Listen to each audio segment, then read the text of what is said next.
Hi, my name is Vuong and I'm from a Vietnamese refugee background. It started in 1989 when my family came to the Philippines by boat to seek asylum. Together with the other Vietnamese refugees, we were stuck in the Philippines. So I stayed in the camp for 10 years. It was fun. Don't worry, it was fun. And then after that, we all were released to the bigger society, like the Filipino society. But then again, the Filipino government at the moment allowed us to stay there legally. Yet they didn't give us a legal status. So then a lot of us became in limbo. My family stayed there for 15 years in total. However, there are other Vietnamese refugees who were stuck there for like more than 20 years. So in 2002, my family were lucky enough to be resettled to Australia under a special humanitarian program. When I first came to Australia, I thought that it was paradise. It's just like any other stories. You were a little refugee boy growing up in the camp. You were told about Australia and the United States and Canada, all these beautiful countries and the opportunities, the life that it would give you. And so I had just that perfect image of Australia. To be honest, it delivered. It was beautiful. Until this moment, I still hold that image of Australia in my mind, that it was something perfect. Do I think of Australia as home? As you know, as a 16-year-old boy, when I came to Australia, I struggled with the concept of identity and home. I come from a mixed background in a sense that my mom was part Chinese and my dad was Vietnamese. And then I grew up in the Philippines. And so when I came to Australia in my formative years, I was a bit confused about identity and home. People ask me, so where you're from? I said Australia. And of course they're confused because they're just like, but you don't look Australian. You're not white. And I'm like, yes, but my passport says I'm Australian. And for a while there, I did not know whether I could consider Australia home. But that was back in the day. Of course, after so many years living in Australia, working, studying, making lots of good friends. And now I definitely can see that Australia home. In terms of perception, when I first came, the people, they were confused. They did not know that there were still Vietnamese refugees people out there. And so when I said that I came from a Vietnamese refugee background in the Philippines, they were surprised. They were just like, oh, I didn't know that they still have refugees. And if you were a refugee, then how could you speak English so well? And at first I was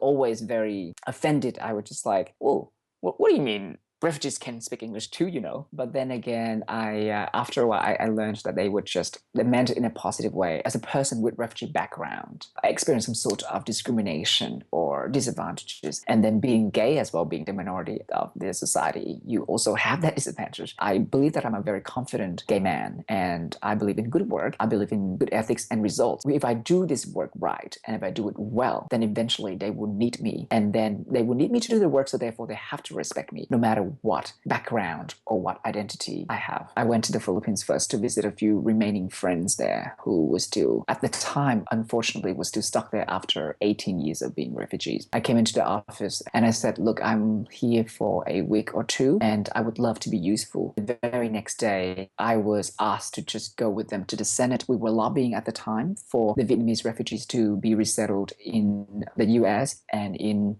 Canada and in other countries, the remaining ones. I was rushed into all these meetings, and only then did I realize my ability to be able to assist the work that we were doing. I went back to Australia and I thought hard about it, and I thought my university can wait. I can take a year off, but these people cannot wait anymore, and therefore I went back. And I'm happy to also report that that trip was successful, because after that, all the remaining Vietnamese refugees who've been stuck there for 18 and some 20 years have all been resettled to Canada, and some also went to Norway. So that was a happy moment for me. And currently been offered a job. Now I'm going to manage an NGO that will deal with the civil society work in Vietnam. 5 achievements that I have been very proud of in my life. The first achievement I would say that is to make it to uni. I definitely did not come from a very privileged background, and everything was struggle for me.